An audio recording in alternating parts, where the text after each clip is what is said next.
A paz do Senhor, meus queridos, tudo bem com vocês? Eis quem vos fala, pastor Alexandre Pereira, para mais uma videoaula da nossa revista Betel Dominical, que é essa revista aqui.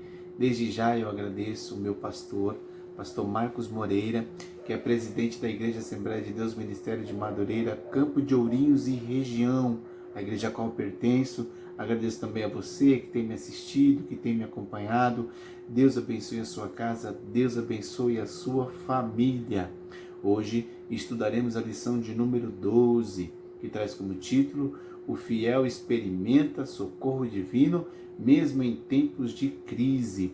A nossa lição está baseada no livro de Daniel, capítulo de número 6, que foi o texto que o bispo Abner Ferreira escolheu para a nossa lição. Pois bem, vamos recapitular um pouco, porque a lição de número 6 é uma continuação da lição anterior, que estudamos a lição de número 11, no capítulo de número 3. Vamos recapitular um pouco. No ano 605 a.C., Daniel ele foi deportado para a Babilônia, ainda no tempo do rei Jeoaquim. Daniel ele era um adolescente e junto dele também estavam os seus amigos Ananias, Misael e Azarias. Esses jovens eles foram para a Babilônia e sabedores que eram as autoridades deste reino, sabiam que eles eram da nobreza. Então o rei decide fazer com que alguns desses jovens fossem escolhidos para assistir lá no palácio. E como eles eram da nobreza, eles entraram lá no processo de escolha. A Bíblia vai falar que esses jovens, eles decidem, especialmente Daniel, conforme está registrado no capítulo 1 e versículo 8 do livro de Daniel, Daniel coloca no seu coração não se contaminar com os manjares do rei. Ele fica decidido a não participar dos banquetes que eram expostos, que eram oferecidos para esses jovens. Por quê? Provavelmente eram consagrados a algum tipo de Deus, algum tipo de alimento que não fazia parte do cardápio, da cultura e da religião judaica. Daniel se decide não se contaminar e pede para o chefe dos eunucos, ou chefe do palácio, Aspenaz, que já havia sido conquistado por Daniel, Daniel ganhou o coração de Aspenaz e ele pede para que Aspenaz o deixe ficar 10 dias comendo apenas legumes. Terminados 10 dias, o chefe percebe que Daniel, Misael, Azarias e Ananias, eles estavam mais robustos, mais belos e mais inteligentes que os demais jovens. Então ele abre para todos os jovens se alimentarem também dos legumes, conforme Daniel havia solicitado. Quando eles se apresentam diante do rei, isso aconteceu 3 anos depois, o rei Nabucodonosor percebeu que os jovens eram infinitamente mais inteligentes, eles eram 10 vezes mais inteligentes que os demais jovens que estavam junto com eles, passando pelo mesmo estágio, pelo mesmo processo de escolha. E aí então nós temos esses 4 jovens participando do palácio.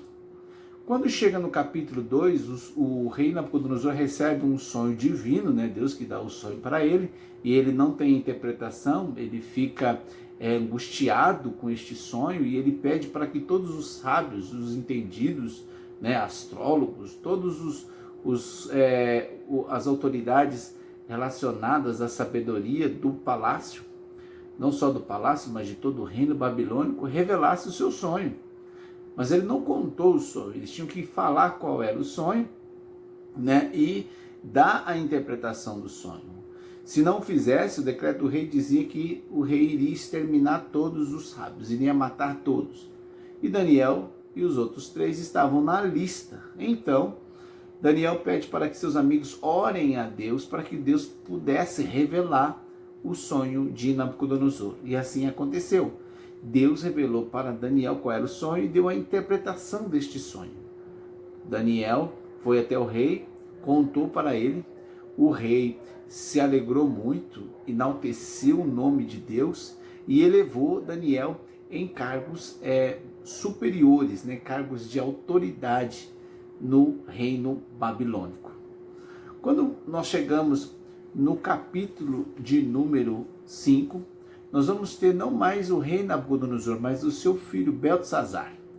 Beltesazar está num banquete junto com outras autoridades, bebendo no cálice que era do templo, né? Aqueles cálices, aqueles utensílios sagrados que foram roubados por Nebuzaradan quando invadiram Jerusalém, né? Eles saquearam a casa de Deus e eles trouxeram os utensílios da casa do Senhor e o rei, filho de Nabucodonosor, Beltesazar, ele estava bebendo nesses cálices sagrados, né? E ali há uma descrição na parede, parece como que uma mão que escreve, né? Mene, mene, tekel, parsim. E aí Daniel vai e dá a interpretação daquelas palavras e diz para o rei que o reino dele estava sendo tirado. E agora nós chegamos no capítulo de número 6, que é o capítulo que vai descrever a história que diz respeito à nossa lição de hoje. Então, no capítulo 6, a Bíblia vai dizer que não há mais o Império Babilônico, mas sim o Império Medo-Persa. Então, para vocês verem, Daniel, ele passa do Império Babilônico para o Império Medo-Persa, e ele continua sendo autoridade ali no palácio. Ele continua sendo autoridade mesmo em reinos diferentes. Olha como Deus, ele tem a capacidade de sustentar, independente das mudanças, independente dos contextos. Deus, ele conserva quem ele quer, no lugar que ele quer, na hora que ele quer, porque ele é o Deus Todo-Poderoso. A Bíblia vai dizer então que Daniel, ele está ali no reino de Dário. Dário decide, no versículo 1, a Bíblia diz que ele decide constituir 120 presidentes. Na nossa edição Almeida Revista e Corrigida vai vir a palavra presidentes. Numa linguagem mais atual, né, por exemplo, o NTLH, nova tradução da linguagem de hoje, nós vamos ter a palavra governadores.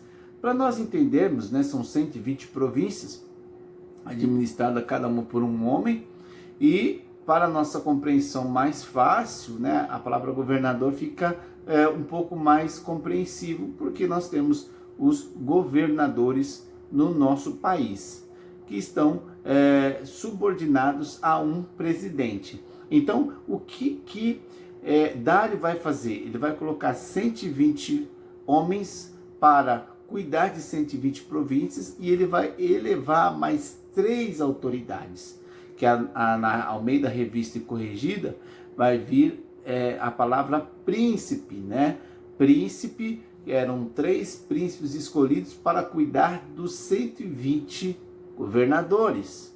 Numa tradução atualizada, nós vamos ter não a palavra príncipes, mas a palavra ministros. Então são 3 ministros para cuidar de 120 governadores. E Daniel, no tempo de Dário, ele era um dos 3 ministros, mas ele era o mais ilustre de todos. Ele tinha uma capacidade de administração superior do que os demais, porque vocês já perceberam que ele já vinha como autoridade desde o tempo do rei Nabucodonosor. Então ele já tinha muita experiência, ele tinha uma experiência muito vasta. E o rei Dário gostava muito de Daniel. E ele estava com o propósito de colocar Daniel como autoridade dos 3. E os governadores e os demais ministros, eles já estavam com um sentimento de inveja sendo despertado no coração deles, né? Eles começaram a perceber que o rei queria elevar ainda mais Daniel, porque se Daniel fosse colocado como o principal dos 3 príncipes ou ministros, ele seria o segundo de todo o Império Medo-Persa, ele só estaria abaixo de Dário. E os homens estavam preocupados com isso. E começaram a buscar alguma falha em Daniel. Falhas relacionadas a quesitos administrativos do reino. Então eles queriam ver se Daniel era honesto, se Daniel ele era fiel, se Daniel ele honrava com os compromissos, se Daniel ele acompanhava os processos, se ele realmente estava trabalhando honestamente. Então os homens procuraram de todos os meios, de todas as formas. E eles chegaram à conclusão que seria impossível eles conseguirem acusar a Daniel de alguma coisa ilícita que Daniel houvesse praticado, porque eles não encontravam nada. Isso quer dizer que eles estavam tentando achar. Mas Daniel, ele tinha um espírito excelente. Daniel, ele tinha o temor de Deus no coração dele, que não permitia que ele fizesse coisas que desagradassem ao Senhor. E é lindo, irmãos, quando a gente vê uma história dessa, de um homem em que está sendo investigado por muitos outros homens, né? Governadores, príncipes, e a Bíblia vai dizer que eles, além de investigar e perceberem que não havia nada na vida de Daniel, eles fazem uma reunião. A Bíblia diz que eles se reúnem, e não só os ministros ou príncipes, não só os governadores, né, ou presidentes, mas prefeitos, capitães, todas as autoridades se reúnem com um propósito. Qual era o propósito? O propósito era fazer com que o rei criasse um decreto para pegar Daniel. Qual foi a única forma que eles descobriram que eles poderiam pegar Daniel e fazer com que Daniel não fosse o principal de todos ali no Império Medo-Persa? Eles perceberam que só havia uma forma, e a forma era pegar Daniel na lei do seu próprio Deus. Então, como eles ficaram acompanhando a trajetória de Daniel, eles perceberam que Daniel tinha um costume. E o costume de Daniel era ele orar 3 vezes ao dia. Então chegava de manhã, Daniel orava. Chegava à tarde, Daniel orava. Chegava de noite, Daniel orava. Subia na parte superior da sua casa, abria a janela para a banda de Jerusalém e clamava ao seu Deus. 3 vezes por dia Daniel fazia isso. E aqueles homens perceberam que Daniel, ele era fiel nas suas orações. Eles pensaram, vamos pedir para o rei fazer um decreto de que um homem, ou qualquer homem do Império Medo-Persa, peça somente ao rei por 30 dias. Qualquer pessoa do Império Medo-Persa não pode fazer nenhum pedido a outro homem e nenhum pedido a Deus nenhum durante 30 dias, a não ser ao grande rei Dário. E eles chegam, né, e fazem essa proposta para o rei. Como o rei estava diante de quase toda a autoridade de seu reino, ele não contrapõe, ele aceita, ele concorda. E eles pedem para que o rei assine o decreto, porque o decreto Medo-Persa era um decreto que jamais poderia ser revogado. Esse decreto tinha que cumprir. O rei não tinha poder para revogar esse decreto. E eles ficaram esperando. Olha, a que ponto chega o sentimento de inveja. A inveja é algo terrível. A inveja é um sentimento de angústia, ou mesmo de raiva, né? Que faz com que a pessoa ela queira ter aquilo que o outro possui. A pessoa ela quer ter o que o outro tem. E a Bíblia diz que a inveja é a podridão dos ossos. Tem pessoas que não prosperam porque elas permitem que esse sentimento entre em seu coração. A Bíblia vai dizer lá no livro de Gálatas, capítulo 5, que a inveja é uma obra da carne. E esta inveja, ela nos fala acerca do homem corrompido, da velha natureza. Nós que outrora vivíamos no mundo, que éramos velhos homens, velhas mulheres, né? Nós andávamos nesses rudimentos, nesses sentimentos, que são sentimentos carnais. Mas quando a gente vem para Cristo, precisamos mortificar as obras da carne pelo Espírito de Deus. E como é que nós fazemos isso? Através de oração, através de busca. Porque este tipo de sentimento, ele é destruidor. E ele destrói não a pessoa invejada, mas o invejoso. E nós não podemos abrir espaço para esse sentimento dentro do nosso coração. Muito pelo contrário, nós precisamos nos alegrar com a vitória do outro. A vitória do outro é a nossa vitória. E aqui a gente vai perceber que esses homens, eles permitiram entrar no seu coração esse sentimento ruim e fizeram de todas as formas tentar matar a Daniel, porque o edito do rei era que se alguém fosse desobediente e quebrasse o decreto do rei, esse tal deveria ser lançado na cova dos leões. Olha o que eles pensaram. Homens malvados, né? Homens que querem ver o mal, né? O mal do alheio. E Dário permitiu que um sentimento de vaidade entrasse no coração dele, que é o que está no tópico 3 da nossa lição. Permitiu que a vaidade entrasse no seu coração, que ele se ensoberbecesse, né? E colocasse como se ele fosse um Deus. E o inimigo das nossas almas, ele tem muita estratégia, e uma delas é essa, de querer elevar o homem na posição divina. Muitos caíram, né? Muitas pessoas que tinham que eram usadas por Deus, que eram ministros do Senhor, mas permitiram que um sentimento de vaidade entrasse no seu coração e os fizeram, né, cair no laço da vaidade e se distanciar do Senhor nosso Deus.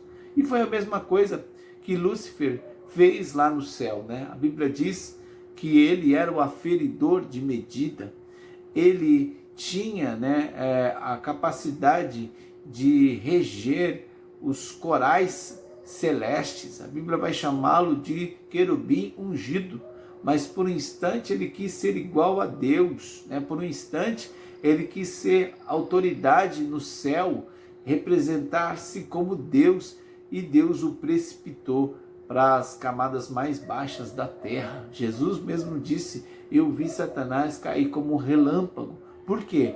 Porque ele quis roubar aquilo que é de Deus.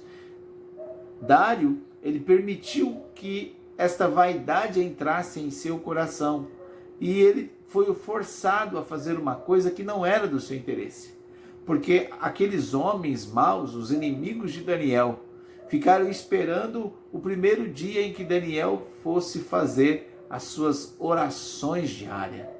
E Daniel, sabendo do decreto do rei e sabendo do compromisso que ele tinha com Deus, ele preferiu obedecer a Deus, ele preferiu continuar honrando ao Senhor. Nós precisamos honrar as autoridades constituídas por Deus, nós precisamos orar por essas autoridades que Deus nos deu, presidentes, governadores, senadores, deputados, todos esses políticos, todas essas autoridades foram constituídas pelo Senhor nosso Deus, nós devemos orar por elas, né? As leis estabelecidas, nós devemos cumpri-las, né? Para que nós tenhamos paz na terra, para que a gente possa andar com tranquilidade e o evangelho possa ser pregado.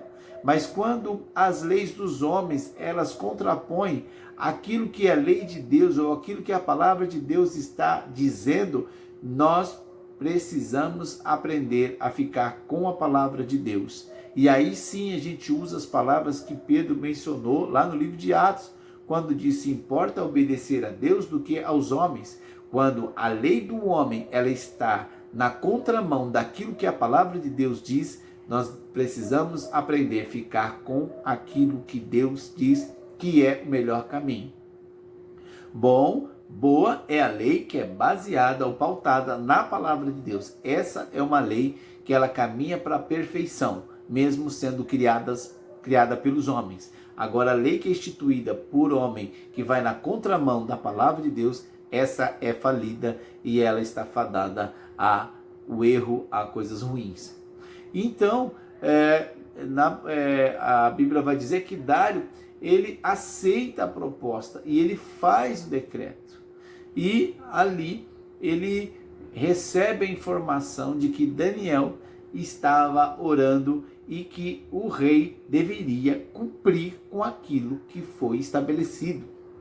A Bíblia vai falar que o rei Dário, ele vai ficar o dia inteiro até o anoitecer, ele vai tentar de alguma forma mudar esta lei, fazer alguma coisa, porque ele fica sabendo que Daniel, que era o homem que ele mais admirava ali no império, né? Tanto é que vocês viram no início que ele até queria estabelecer Daniel como autoridade maior. Ele tenta salvar Daniel e ele não vê meios, porque a lei dizia que ele não podia revogar. E então Daniel, ele é capturado. A Bíblia não diz que Daniel tenta resistir, nem que tenta fugir. Daniel, ele é capturado. E ele é levado até o lugar aonde era a cova dos leões.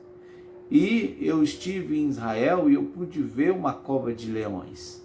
É algo terrível, né? É um buraco que eles fazem e esses animais, eles ficavam presos dentro desses buracos, né? A cova que eu vi fora construída pelos romanos, né, na época do rei Herodes. Quando estive em Israel, tem lá ainda essa cova aberta. E como era o procedimento, né, que havia aqueles grandes eventos, né, nas arenas. Então, esses animais, eles eram presos de tal forma que eles tinham um sistema para que o leão, ele entrasse na arena, né, rapidamente, e também fosse pego de uma forma mais fácil para depois ser devolvido ali naquela cova. Então essa ideia das covas de leões é algo muito antigo, né? Os romanos provavelmente devem ter pego a ideia dos persas, medo-persas, e feito também na época do seu império. Então essa cova era um buraco, e colocaram Daniel dentro desse lugar, junto com esses leões. E não só isso, eles tamparam a cova com uma pedra, alguma coisa, e ainda selaram com o selo do rei. Fizeram toda a preparação para que Daniel não fugisse, não tivesse como sair daquela cova. Lançaram Daniel. A Bíblia vai dizer que Daniel passou a noite toda nessa cova. O rei voltou para o seu palácio e tentou dormir. Chamou os músicos para tentar acalentar o seu coração.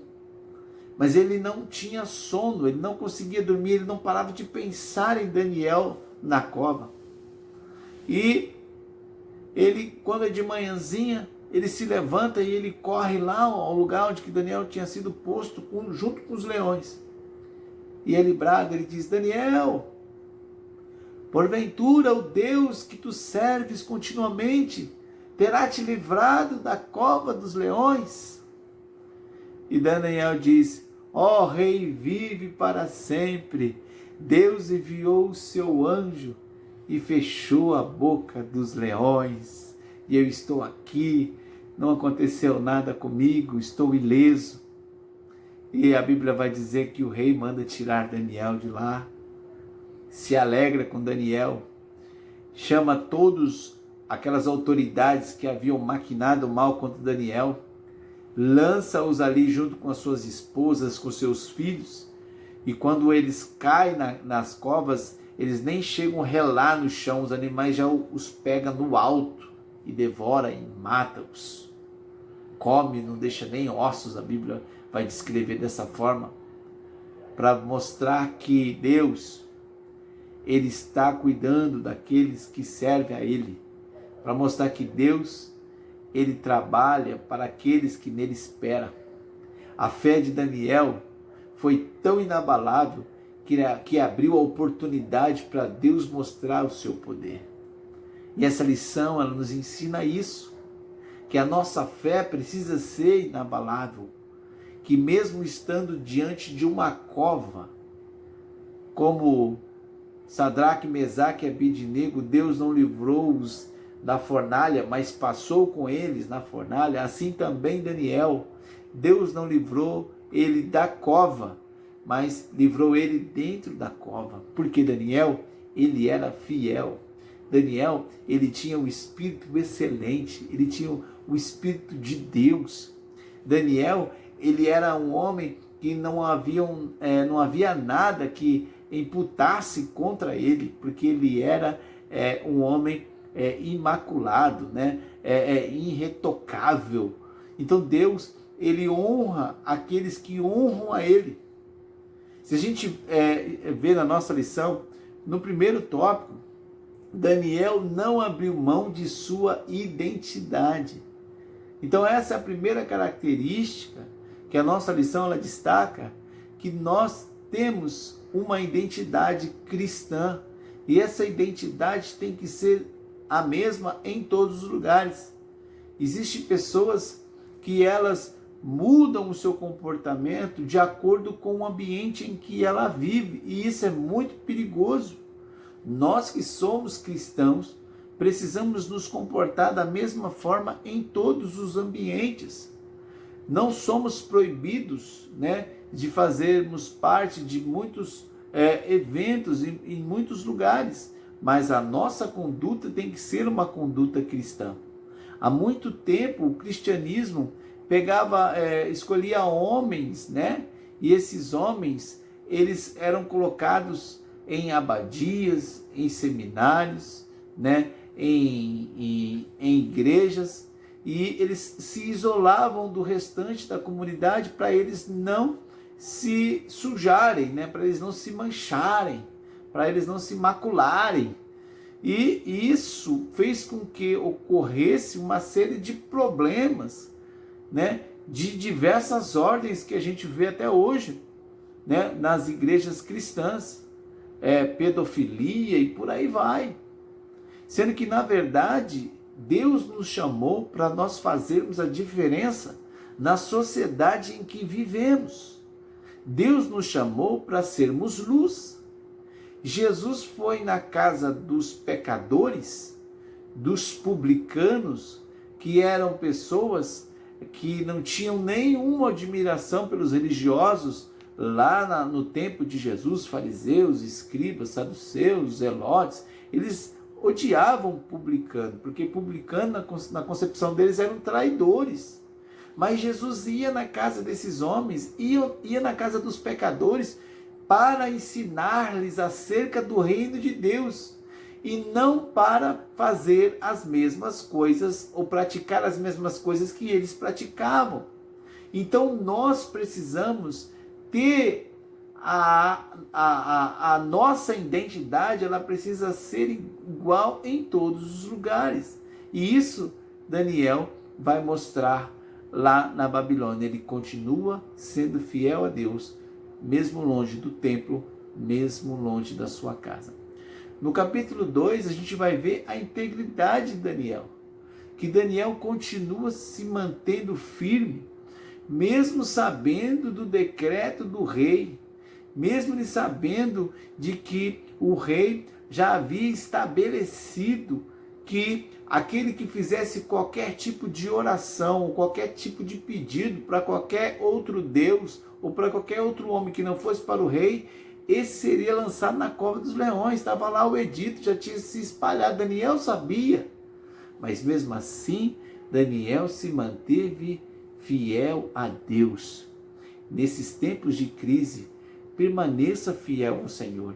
Ele vai cuidar de você, Ele vai cuidar da sua família, Ele vai cuidar da sua casa. Não se corrompa, não se permita se corromper. Às vezes as pessoas elas acabam cedendo. Não ceda, seja fiel, porque Deus, Ele vai te honrar. Aqueles que são fiéis a Deus, Deus vai agir de igual modo. Agora, precisamos manter aquilo que a Bíblia vai dizer, que temos que agir com o nosso caráter ilibado. Daniel era um homem de caráter invejável, ele era um homem de caráter admirável. Olha, Daniel, ele tinha, né, uma postura diante de todos, e essa postura era a mesma. O que diz lá em Filipenses, no capítulo 4, versículo 8: no demais, irmãos meus, tudo que é verdadeiro, tudo que é honesto, tudo que é justo, tudo que é amável, tudo que é de boa fama, tudo que é puro, se há alguma virtude, se há algum louvor, nisto pensai. Então o nosso pensamento vai nos levar a palavras. As nossas palavras nos levarão a ações. As ações vai nos levar aos hábitos. E os hábitos nos levarão ao nosso caráter. O que é o caráter? É a reunião de coisas que eu costumo praticar diariamente. É o que forja o meu caráter. E se o meu caráter for ruim, o meu futuro será ruim, porque aquilo que eu pratico, as minhas ações, que vão levar-me ao hábito e depois ao caráter, é o que vai determinar o meu futuro. Então eu preciso pensar coisas boas, falar coisas boas, ter boas ações, atitudes que agradam a Deus, e isso vai determinar o meu caráter. Isso vai determinar o meu futuro, porque se eu estiver fazendo corretamente o que deve ser feito, com certeza eu estarei semeando, estarei plantando para colher futuramente. E a semeadura é assim: hoje, nesse dia de hoje, você está colhendo exatamente o que você plantou ontem. E o que você estiver plantando hoje é o que você vai colher amanhã. Então, por isso, nós precisamos nos mantermos fiéis ao Senhor, nosso Deus, para que Ele cuide de nós. Daniel não teve como escapar de 120 homens, mais 2 príncipes, fora capitães, fora autoridades ali no império, mas ele estava do lado do mais forte, ele estava do lado de Deus, e Deus deu vitória para Daniel. E se Deus, ele livrou Daniel da cova dos leões, Deus pode nos livrar de qualquer problema. Deus pode nos livrar de qualquer situação. Independente da prova que você esteja enfrentando, se mantenha fiel a Deus. Se mantenha diante do Senhor e Ele vai abençoar a sua vida. Ele vai abençoar a sua casa. Ele irá enviar o seu anjo e o anjo do Senhor vai fazer a obra que é necessária. Deus abençoe você por esta lição. Multiplique ela, compartilhe esse vídeo, dê o seu like, né? Faça inscrição no nosso canal e Deus vai continuar nos dando essa oportunidade para estarmos transmitindo a sua poderosa palavra. Até a próxima, Deus te abençoe. A próxima lição, lição de número 13, e nós iremos fechar esse trimestre querendo Deus. Deus abençoe você e a sua casa e até a próxima em nome do Senhor Jesus.